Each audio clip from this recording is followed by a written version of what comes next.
Hello, I'm Dean Walker, the host of the Hellbender Herald. And in this podcast today, we're going to unpack the movie that's titled No Country for Old Men. And this is a fairly recent movie, maybe 10 years ago or something like that. And it won Best Picture. Is that it? Yes. The Academy Award for Best Picture. And we're engaging this movie because it asks some important questions about the nature of it, particularly the fact that it's got evil in it, and how do we approach that? And so we want to kind of unpack the movie and then provide some Christian-based analysis of it and extend the discussion into how might we redeem some of the characters in this movie from a standpoint of the Bible and a Christian worldview. And so I've got James Simpson and Stephen Walker here with me today. We're all both book and movie enthusiasts. We like having discussions about those things in relation to God and his world. So that's what we're here today about. So I'm going to ask Stephen to set up things. What's the story about? The story is centered around three characters who make wager of their life. And that, I think that's why it's relevant, was what gives the story relevance. It's about a wager. It's about how will you bet your life? What would you bet your life on? And these three primary characters, there are others, but there's three central characters. The first of them is the sheriff, and Sheriff Bell this is his story, I think, because it's told from his perspective, but also I think the way in which he wagers is going to change during the story. Okay. And then there are two others. There's a man named Llewellyn Moss, and there's a man named Anton Chigurh. And Moss is a man who finds drug money. We'll get to that in a minute. He finds some drug money in the desert and he takes it. And Anton Chigurh is the assassin hired by the cartel to recover the money, who's hunting Moss. Okay. And then the sheriff is trying to catch up with them. He's trying to preserve the life of the innocent man and catch the criminal. Okay. And the big hint to what the story is about comes in the beginning of the film. There's a monologue from the narrator, who's the sheriff. Yeah. Best quote in the whole movie. Yeah. Really. And I have it written down here. It gives us the hint about this wager. The sheriff is comparing himself to his father and grandfather, who are also lawmen, and he's trying to describe how he should go out and meet the world, and go out and meet his times and the evil that is present in his time. Does he think that the evil's different in his time? He thinks it's different. It's a line of, it's like a line of lawmen. Yeah, it's a line of lawmen. Okay. And he mentions that his predecessors didn't have to carry guns. Uh-huh. And his time is obviously different. And Okay. he looks at the crime that's happening in his lifetime. He expresses that he can't understand it. Okay. Because he looks back and I don't understand how my predecessors could be lawmen and not carry guns with them. Yes. What happened? What's changed? What's changed in the world? Yeah. And so his quote is, he says, "I don't want to put my chips forward and go out and meet something that I don't understand," meaning the evil that he doesn't understand. Okay. A man would have to put his soul at hazard. He'd have to say, okay, I'll be part of this world. And that's important because the wager is not just a wager of life, but of personhood in some ways. He's saying you have to go out and decide, I have to meet these people with the weapons that they are going to meet me with. I have to become like these assassins on some level if I'm to succeed. Uh-huh. And also, I have to be willing to die. But I think he's basically saying he's become more than that. And it's interesting, if I could just outline the plot briefly, that Bell even though he's the main character, he's mostly an observer. He follows the story of Llewellyn Moss, who finds this money in the desert in the middle of a drug deal gone wrong, tries to take it, and then is tracked and killed by this man, Chigurh, eventually, Okay. and Moss's whole life is destroyed, not just him, but his wife and his reputation. So this is Llewellyn Moss. Yes. Is he a good guy or a bad guy? You have to tell. All right, we'll unpack the characters. Yeah, he tries. It's interesting because at the beginning of the book, he faces a moral decision right away. All right. And not just whether you should take the money, but should I bring the man in the truck? There's one living Mexican in the truck. Should I bring him water? And the guy asked him, like, I ain't got no water. I can't help you. But he changes his mind later. He wakes up in the middle of the night. Yeah, wakes up. He leaves him. He finds the money, and then he takes the money home. He's cast the bet, the wager. And the movie, I think he said movies about wagers, and this is the wager that he's cast. Mm-hmm. So he's cast the bet, but but conscience or something undermines that bet. Yeah. Because he wakes up in the middle of the night and says, "There's a man out in the desert that's shot and dying, and he needs water." Yep. So he goes back, which is what gets him caught. Yeah. I think that's very key because he makes a decision based on morality, and it, excuse my language, but it screws him. Yeah. He would not have gotten caught if he had not gone back to send that man money or give that man water. Yeah. He tells his wife when he's going, this may be this is maybe the stupidest thing I've done in my life, right? Or things like that. So he knows exactly what he's doing, but he's compelled to do it because it's the right thing to do. Which is fascinating because I think McCarthy is saying right there that if morality exists, it is something that is independent of success.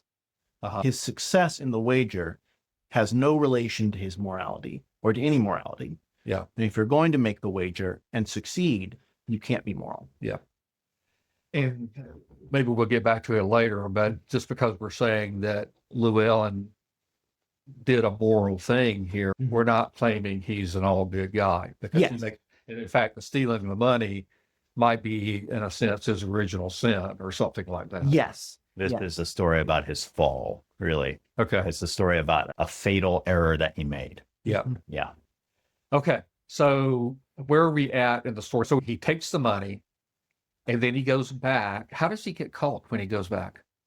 The cartel's men are already scouring the area for the money. And so he goes there in the middle of the night, and they are there in the middle of the night also. Okay. Well, so they find him. Yes. Yeah. They realize he's there, and they begin to chase him. Yeah. Okay. So they chase him. May I presume that this goes wrong in some way? Yes. Yeah. He's forced to abandon his truck. Now, have we introduced Anton Chigurh yet? No. Okay, so now's probably a good time to do that. Who was Anton? Yeah, he is the assassin hired by the cartel to find the money. Of course, they have a lot of different plans here. We'll learn later that they've hired many different people to find this money. Yeah. But in particular, he's the most important one because we'll learn that he has a completely different perspective on how one should wager your life. Basically. Okay. We're introduced to him in the scene where he demands the gas station attendant to bet his life on a coin flip. Okay. At least that's the implication. Yes. And so he's an important character because he goes through life with the assumption that he can't know how he should wager. That he goes through life, he preaches that the outcome is arbitrary. Life or death or success or failure or doom or glory is a coin flip that you can't know anything about. So he views all these other people as hypocrites. Yeah. And he thinks the sheriff is a hypocrite for being a lawman. He believes that Moss is a hypocrite for thinking he can know the outcome of the coin flip, for believing that he can win. For believing he can win or that he can do good. Yeah. Because he brings into question his goodness later. And Anton brings into question Llewellyn Moss's goodness in a big way. All right, so go ahead. Oh. So he's the primary figure who's hunting Moss and the money. Okay.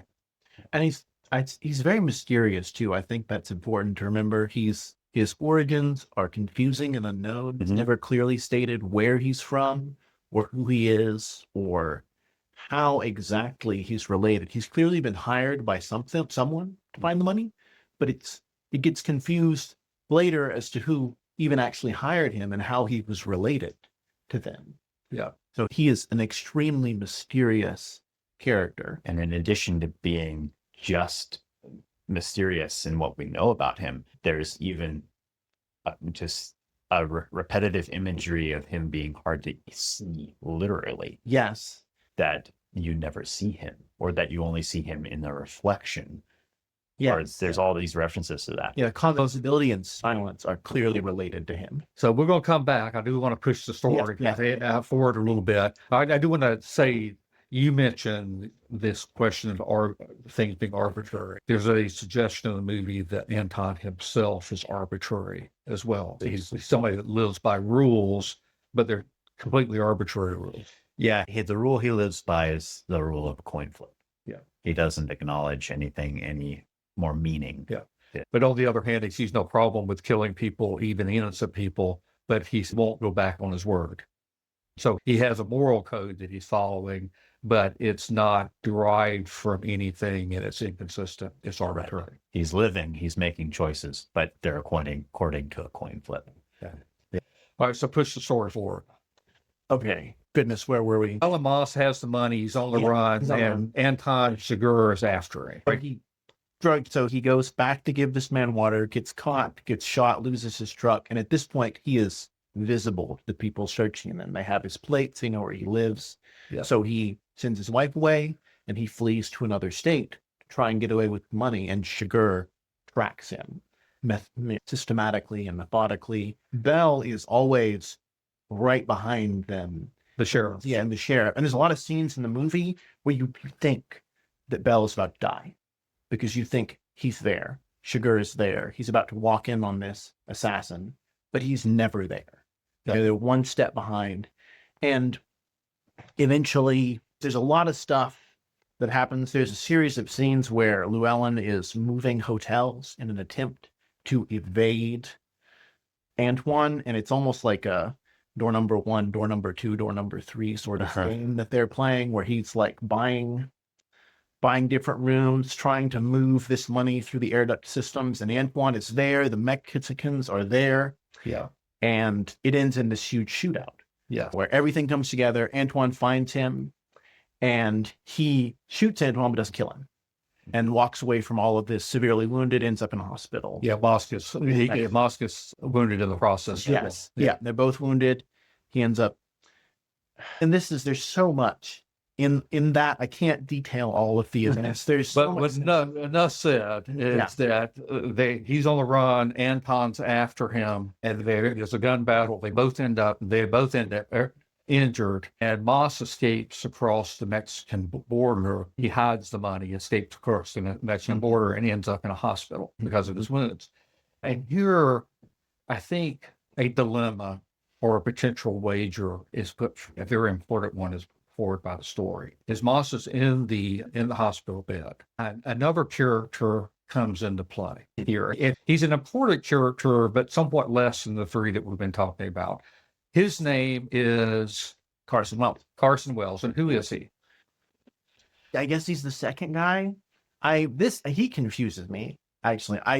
He's there for such a short time and he's dumb. Just from in the perspective, like he lasts like a couple chapters. He shows up, makes Moss an offer, and then dies. Yeah. Like right away. But he's a gun for hire. Yeah. Yeah. Like Anton Chigurh. Yeah. Yes. He's a similar character, very different in the character, and not character of the movie, but their character. They're very different there, but as far as what he's doing, he's after the money, the same as Anton is. Yeah, of course, Anton would kill us all for saying that. But yeah, like he's a hired gun. Yeah. In that sense. He tells Boss, as he's in the hospital bed, is you need to work with me. I'm the only person that can get you out of this. You need to give me the money, and maybe things will come out with you. But what won't happen if you do this is what will happen if you don't. And what will happen is Anton is going to go and find your wife, and he's going to kill her. Mm-hmm. And so here is a wager that Llewellyn is faced with. Does he end this story, or does he put his wife at risk? What does he decide to do? He bets on himself to win always. Yeah, he Yeah. believes he's going to come out on top. Yeah. So he puts her in danger. Even if, he's told that she's going to be in danger. I agree with that, but at the same time, I don't see him as being extremely overconfident. When he's pressed about, does he know what's going to happen? No, he does. He doesn't know what's going to happen. And I think he acknowledges that he might not win, but the question of whether he will win or not, he's going to fight it. Mm-hmm. Regardless. He may win or may not win, but if he doesn't win, he's going to die in the battle. That's what I would say. Okay, so he does put her at risk. So let's tie the story up here. How does it unfold? He goes to take refuge in yet another hotel, and the cartel finds him there and executes him and takes the money. Okay. And I think it's a little unclear how they tracked him, but there was like a transponder in the case, but they're on to his wife, and he sent his wife to the same place. And there's a third party of Mexicans in here who engage his wife and his mother as they're going, and they find out where they're going to meet them. And so then that's how they get there. But this is shocking in the story, because one might be looking at this movie and thinking it's about, and then he's dead. and now he's met his end, and the story is far from complete.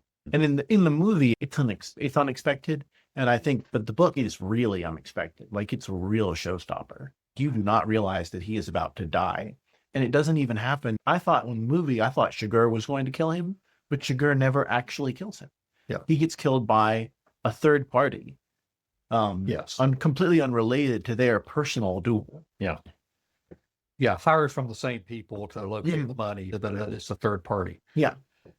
And so he now dies, and where does the money go? Chigurh gets it in the end. Yeah. Yeah, Chigurh gets it.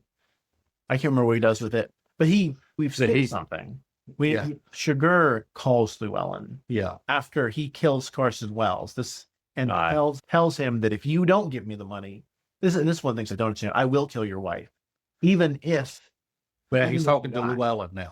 He's talking to Llewellyn. So he kills Carson Wells, this other character that we'll come back to, and then he is in contact with Llewellyn and tells him, "Give me the money, or you're going to die. Don't give me the money, or I'm going to kill your wife. You're going to die regardless. I can't help you. But if you give me your money, you can save your wife."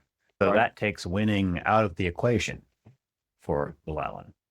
Yeah. At least if you were to believe that what Anton says. Yeah. He doesn't.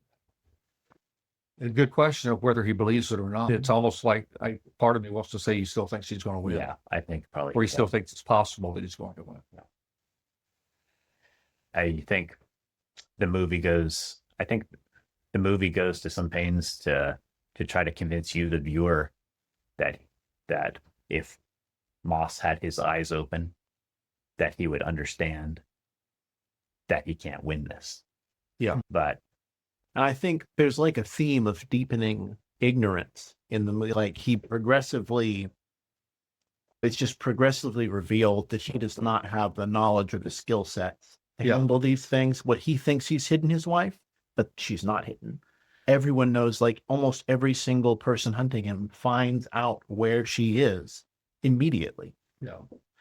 And back to Carson Wells, the more minor character that comes in, he tells Llewellyn that. Yeah, he knows. Carson Wells knows that he's in a game that he can't win. It's over his head. And I would say that part of what the message of the movie is, there's this evil in the world. It's a game we can't win. Yeah. We'll come, maybe I just throw that out there, but don't want to finish the story first, and we'll come back and unpack all that. Chigurh has made this phone call to Moss and offered to spare his wife if he gives him the money, right?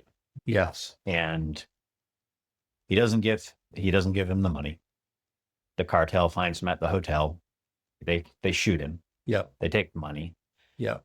Chigurh ends up with it eventually. Yes. And then he goes to Moss's wife, and it's implied that he kills her. Yes. And that's right at the end of the book. Let's unpack that scene a little bit. Yeah.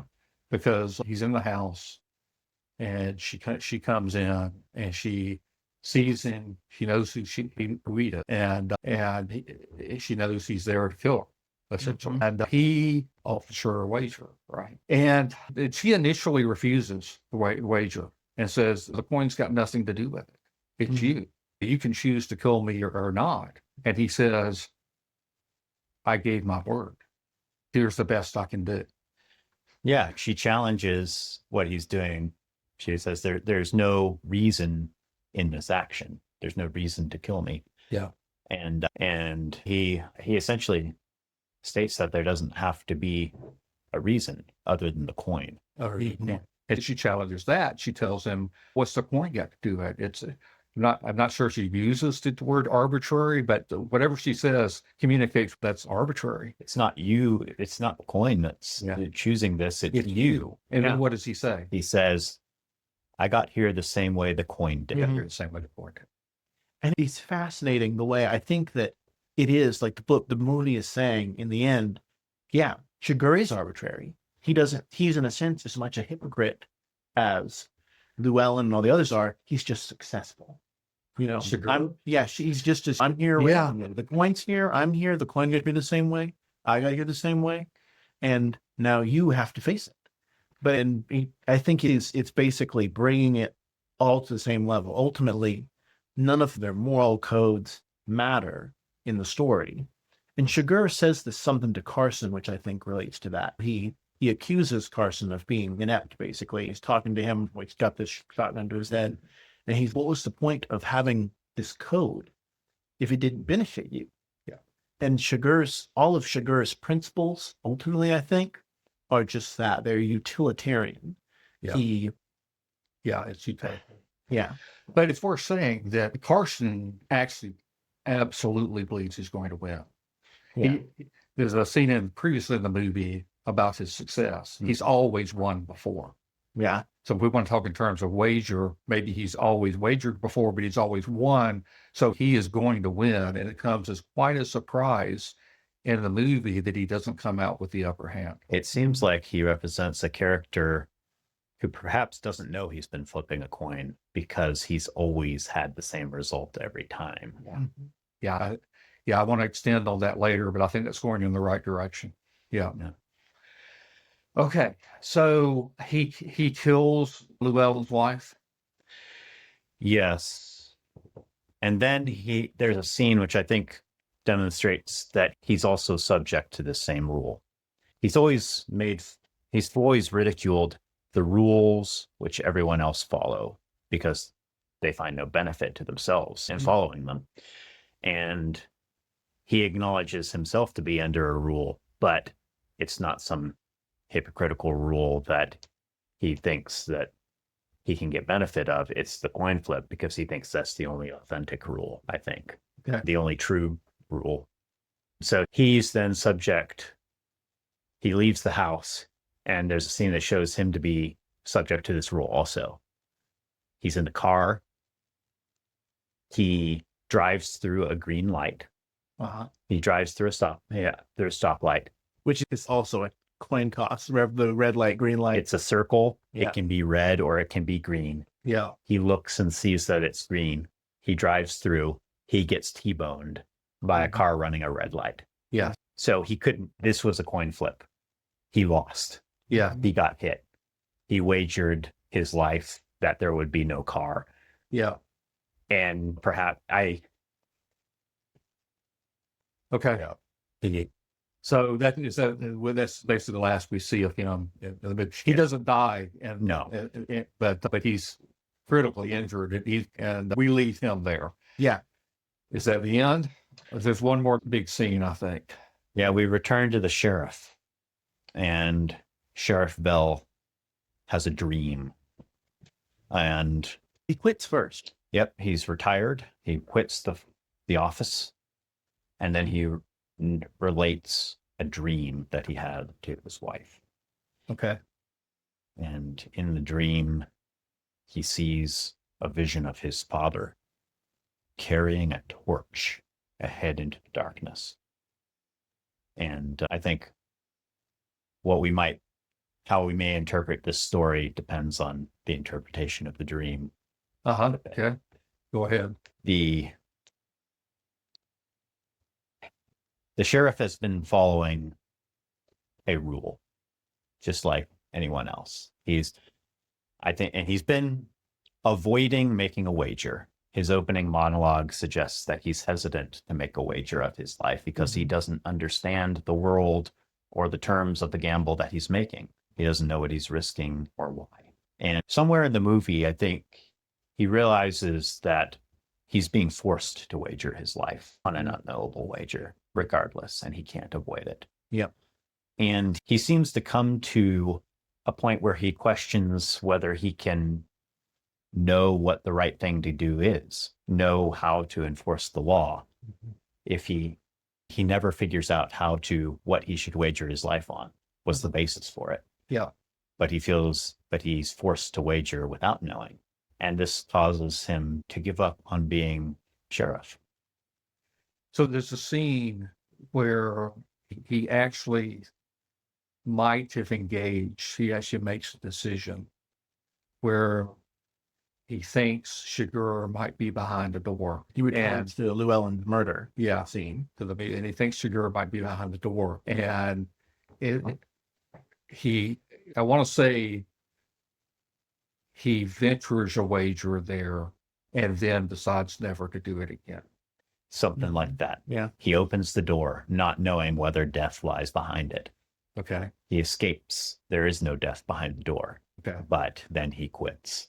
And I think it's clear in the movie that Chigurh was there at the same time the sheriff was, but that Chigurh picked tails and ran and left and escaped out the back of the apartment. But because he goes up there, the lock in the door is knocked out, which is a sign of Chigurh because he's got that cowbell gun he knocks the locks out with. And he realizes he was here. There's nothing that could have prevented me from dying just now. It just cheered him up. He was there if he's real. Hey, let's come back to that. The sheriff, Let's finish talking about Bell first, and then come back to that. Okay. the sheriff never sees him, does he? Yeah. And the term ghost is used Yeah. multiple times. So, but I want to finish unpacking Bell before we get there. So finish up the dream for us. So in the dream, he sees his father going on who is passed. He sees his father riding a horse into the darkness far ahead, carrying fire and he says that he knows that his father is going on ahead of him to light a campfire out in the darkness. And that when he gets there, that he'll be there. Yeah. But what happens? Does he get there? No, not in the dream. The final line of the movie is that he wakes up from the dream. Which part? And the reason why the interpretation of it matters a lot is this just a dream? Is this a vision of what could be? Or is this a false hope, basically? But if it is hope, I want to say he gave it up. He gave it up. Yeah. He's And maybe lost that's why faith in it for sure. Maybe that's why he woke up from the dream and he doesn't get there. But the question remains whether the hope was real true hope or not. Yeah. So let's sum up Sheriff. We said the story was about Sheriff Bell. Let's sum up our thoughts about him. There's this world out there, there's this evil out there, and he is unable to face it. Yeah. Or do anything about it. I think he tracks. Even though he's the main character in a lot of ways, he's completely outside of the action of the story. He never catches up with them. He can't prevent the things. Yeah. And even though he promises Llewellyn's wife in the movie, hey, I can help. I can protect him. I can help Moss. You should tell me. He can't. And I think it's He's ineffective. yeah, he can't do anything. He sees his impotence as weakness in the face of this and then chooses not to engage it. This is primarily about the movie, but there is a point there's a confession towards the end that's made in the book where the Sheriff Bell gives a story about his past and that he was weak. There's a story of weakness in his past. And through that story of weakness, he was praised for his actions because things came out good. And so the reason why I bring that up is because this question of where does evil lie, even for Sheriff Bell, it's not all external. He realizes that it's in him too. And at the end of the day, that's the reason why we can't not face it, right? But we have to come in contact with evil because it's within us. Anything else we want to say about Sheriff Bell before we move on? Yeah, Sheriff Bell recognizes the evil in him, and he's humbled by it. Yeah. I think Llewellyn Moss fails to recognize that that there is evil there that can hurt him. He's this character who thinks he can have this moral code, but reach out and take this money that's not his, step into this world of evil and beat the actors in it, and then come save himself out of it without being harmed. Okay. And it brings him to destruction. Yes. It brings him to a bad end that he doesn't foresee because he doesn't know that this is going to hurt him. I am sure that he believes he's going to fight it either way. And so we have these contrasting, I think, this contrast between Llewellyn and Bell is that Bell is not going to engage it, and Llewellyn is. Yeah. And there are some connecting facts between them, key facts that make that connection secure, because Bell and Llewellyn are both veterans of the Vietnam War. And Bell brings that up because he's trying to understand Llewellyn's actions. And there's one point in the book where he says, we've seen the same thing. And it sure had an impact on me. I don't know what kind of impact it had on him. Yeah. But it sure had an impact on me. And I think like that they are reacting differently. They've both seen, It's the same thing they're reacting to. They say they both seen it, but it's different reactions, different response. Bell wants to stay away from it, and Llewellyn wants to engage. So let's unpack Anton Chigurh then. What do we want to say about him? And I have to admit freely that I'm super confused by Chigurh's character. He's the one that leads me the most to believe that what McCarthy is trying to say here is that there is no meaning and purpose, because he's such a weirdly contradictory character. He has no apparent moral, like real moral compunctions, no normal morality, as we would call it. He kills freely. He kills hotel owners. He kills people that are just in his way. He's going to kill Llewellyn. He's going to kill his own employers. In the beginning of the book, he comes out there with these men who I guess are employing him, and he kills them and switches sides right there because I guess he thinks that's more advantageous. But then he states over and over again that he has a code, but it's never clear what it is. When he criticizes other people's moral codes as being ineffective and unhelpful, And he follows through on his promise to kill Llewellyn's wife. And it's just He says he does it Yeah. because it's his word. yeah. But I say all that, I don't understand. Yeah. I don't know where that's going, unless what he's saying is that it's all nonsense and it doesn't make any sense. What do you want to say, Stephen? This is a character that I think is very symbolic. It seems to me that this is the character that challenges all of the other characters' reasons for making choices. He views himself as consistent because he doesn't believe that man can know anything about the wager that he's making in life. Now, when you are in existence, when you are on the earth, you are wagering your life. That is a coin flip. You can't know anything about it. This is the philosophy of Anton Chigurh. And so he is the only consistent, principled person because he is the only one who doesn't have bogus reasons for wagering one way or the other, because he's the only one who acknowledges that it's just a coin flip. He has a code, but his code is a coin flip. Yeah. He's chosen his code arbitrarily, and And he'll follow it to a point. But his code is not better than a coin flip. So he's willing to give up his code and let it rest on a coin flip because it's basically the same thing. Yeah. And I guess that is what it is. Like, ultimately, his moral code is that it's just a wager. What can I do to make myself more likely to win the wager? Is there anything? Has all these methods, but ultimately it's just a wager. Because he has to do certain things. He has methods and practical things that he does. When he's sneaking around the hotel, he takes off his boots, he's walking around in his socks. Very methodically figures out the plan to do what he's going to do. Yes. But then he ultimately, it is a wager. He's always behind the door. Who's at the door? See, the scene in the hotel confuses me, because when he's killing the Mexicans, trying to kill the Mexicans, he plans it out. He's in the hotel room and he's like, okay, they're probably in one like this. And there's probably one here. There's probably one here. And I'm just going to practice. And he practices the shot. I might be remembering, but I think he practices the shot. And then he goes and does it. And he's right. But it is a guess. But he thinks he is trying to game that coin toss.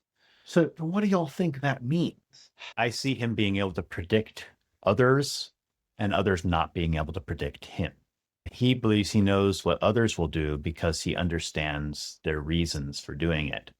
And they can't predict him because he has no reasons. Okay. And so he believes I might want to go Kantian here, that you can know the noumena.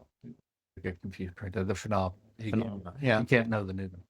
Yeah. So you can know the physical, you can't know the spiritual. non-physical. So always think about life, moral, meaningness, purpose, all that kind of stuff. You can't know any of that. But you get down to the physical world, you can methodically plan what you're going to do because it's reliable. I think there's an aspect of that.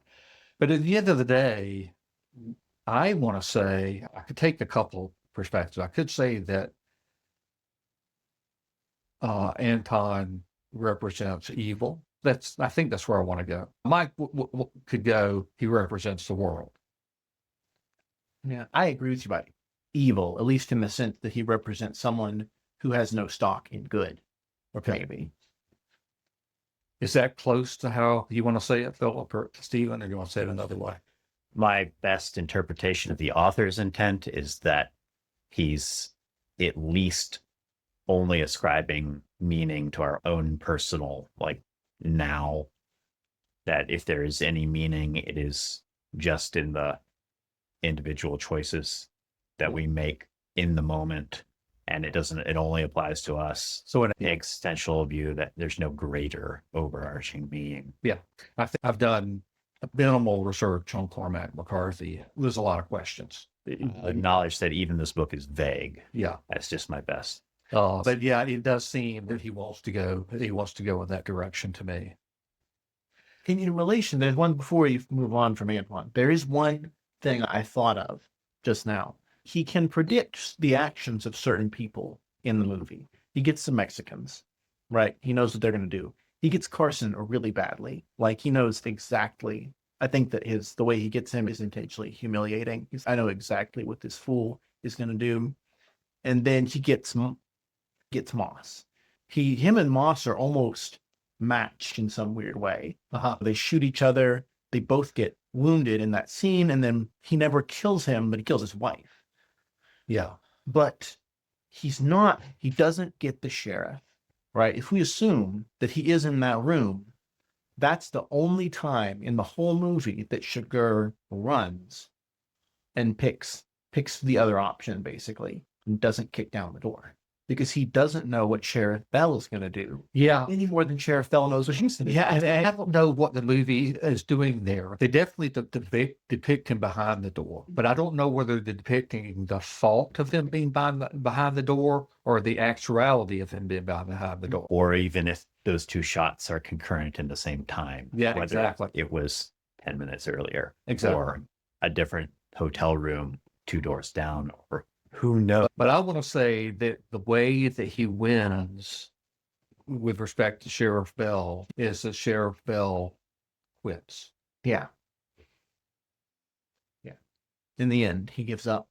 But I want to finish my thought. I think there's like a spectrum of understanding that McCarthy is going. The Chigurh, because he is truly deeply evil, or truly deeply immoral might be a better way of saying that. He understands people who are approaching that place better. He understands the Mexicans because they're criminals.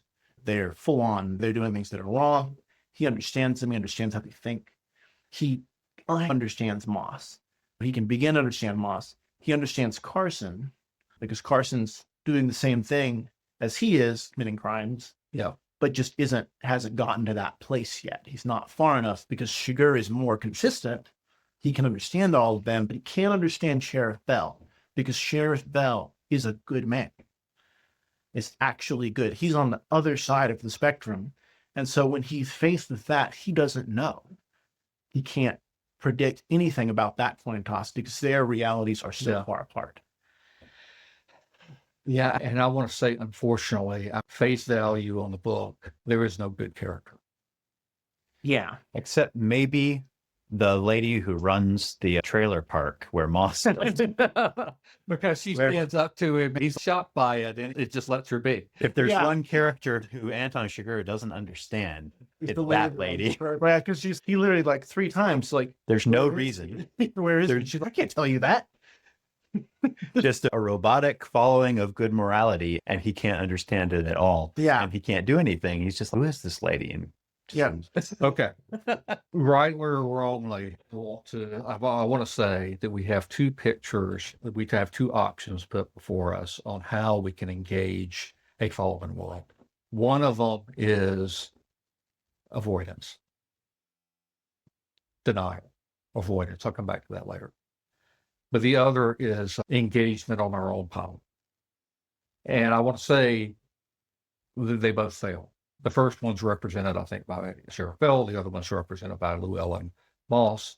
And they both fail. From a Christian perspective, what's missing here? Can you give me those 2 options again? I'm sorry. One, you don't engage the world out of, how would you put it? I'm going to characterize it in a few minutes, but he won't wager. Yeah. Failure to wager.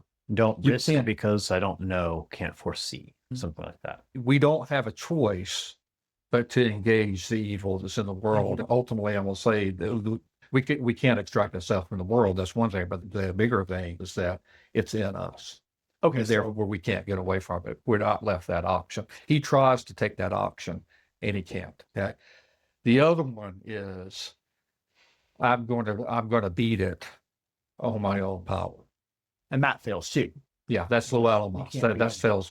Fails. So that both of those fail. So if those 2 options fail, what would we say from a Christian worldview? How do we redeem this? How do we take an appropriate response to evil? We wager all in without knowing the outcome, with faith that the victory is God, Christ's. We don't know what the outcome is, but we know that who will be victorious. We don't know how it will turn out for us. We don't know where the money will go. We don't know if we will succeed in protecting this person or our life or enforcing the law in our time. But we wager all in with the security of assurance that we will be protected and cared for, The resurrection. and that there will be justice. Yeah. Yeah. It comes down to belief in the resurrection. Yeah. And belief that suffering is rewarded. The idea that the people who face evil and are defeated by it are actually receiving the best reward, not the people who use evil means to obtain their ends. Because that's Sheriff Bell's thing. He can't figure out how to overcome the evil. He can't figure out how to overcome the world. But you overcome the world by suffering in it. That's the Christian perspective. Suffering in the likeness of Christ. Of Christ, yeah. Yeah. And so you don't need to defeat evil men. The evil men defeat themselves. You go and be a part of the world without understanding it or without knowing what will happen. We have a level of understanding that comes to us through the scriptures, not complete. But so, yeah, it's a wager that is uncertain with respect to our temporal existence. We're going to have victories. We're going to have failures. There's going to be martyrs. But the assurance of the resurrection and the promise from Romans 8 that the sufferings of the present day will be completely made nothing by the reward of things to come. Yes. And later in Romans 8, if God be for us, he can be against us. Can anyone stand up against Christ? So yeah, you have to engage the world, and you do it based on the promise and surety and hope and the resurrection of all. Anton Chigurh's accusation that what good was your rule if it brought you to this is really toothless. There's no fear in it. Yeah. What has it brought us to, actually? Yeah. To death. Yeah. But death, O death, where is your sting? Oh, Yeah, death, exactly. where is thy sting? Exactly. And that really is what It is not a Christianity defeat. promises. Yeah. It's that death cannot overcome us. We can face death, know that in dying we are becoming alive. And that's what's missing from Cormac's novel, the absence of salvation, of the reward of righteousness in the next life. So the application of all of this is, wager it fully in the presence of Christ in your life and the reality of Christ in your life. But because I'm a philosopher, and I'm going to put a philosopher's bow on this at the end, is that Frank Kierkegaard wrote a book called Sickness Unto Death. And in Sickness Unto Death, he talks about the universality of despair. And that the only remedy for despair is Christ himself. And for us to rest in that reality of Christ. Okay. But he unpacks, what does despair look like?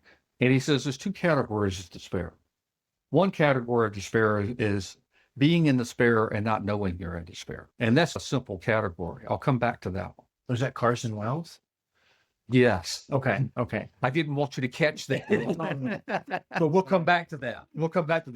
The other category of despair is being in despair in two ways. Mm-hmm. And therefore, there's actually three categories of despair. Two of them are in despair. One is in weakness. That's Sheriff Bell. He's in despair through weakness. He knows he can't engage it and win. He knows he's overmatched. He doesn't have the knowledge, or he doesn't have the equipment that he needs to. And then the other type of despair is despair in defiance. And that's Llewellyn Moss. And so you have this contrast. I don't know a person, what's the guy's name, Cormac McCarthy, read Sword for Fjord or not, but it seems to capture it pretty well. He You does. have the contrasting approach, or one through weakness, or one through defiance, and both of them are going to fail. Okay, so is Chigurh also in despair and No, defiance? he's despair itself. He's despair itself. Okay. Yeah. So then the one that doesn't realize he's in despair, you see it. It's Carson Wells. He doesn't believe that this is going to come upon him, and he's surprised when it does. He doesn't know until the very end that he's actually wagered his life and lost. Does your rule if your rule has brought you to this? Exactly. Yeah. But the summation of it is, it's the same place that we came before, is that the resolution of all of this is in Christ. Is we don't have to do it we don't have to engage this world in defiance, nor do we have to engage this world in weakness. We have the power of Christ behind us with the hope of the resurrection. All right. You want to wrap it up? Any final words? I think that basically Claire brings it together, though I think the critique of Cormac's view there is laying that if you put a character in his novel that had real hope, it would stop making sense. Not even from a logical perspective, but to read that character and watch a character with real hope die is inspiring. Yeah. And it would bring meaning into the book. It's only because his characters refuse to have hope that their sufferings are uninspiring. Exactly. Wow. Yeah. And Yeah. One last thing, the movie has a bit of violence in it, so use discernment there that I don't recall, but I'm sure there's quite a bit of language in it as well. Yep. But, Shotguns, drugs. Yeah. So full warnings there. Yeah. That's it. And we will very soon, another participant and I hope to be unpacking a wonderful book called A River Runs Through It. Hopefully that'll be here soon. All right. Bye.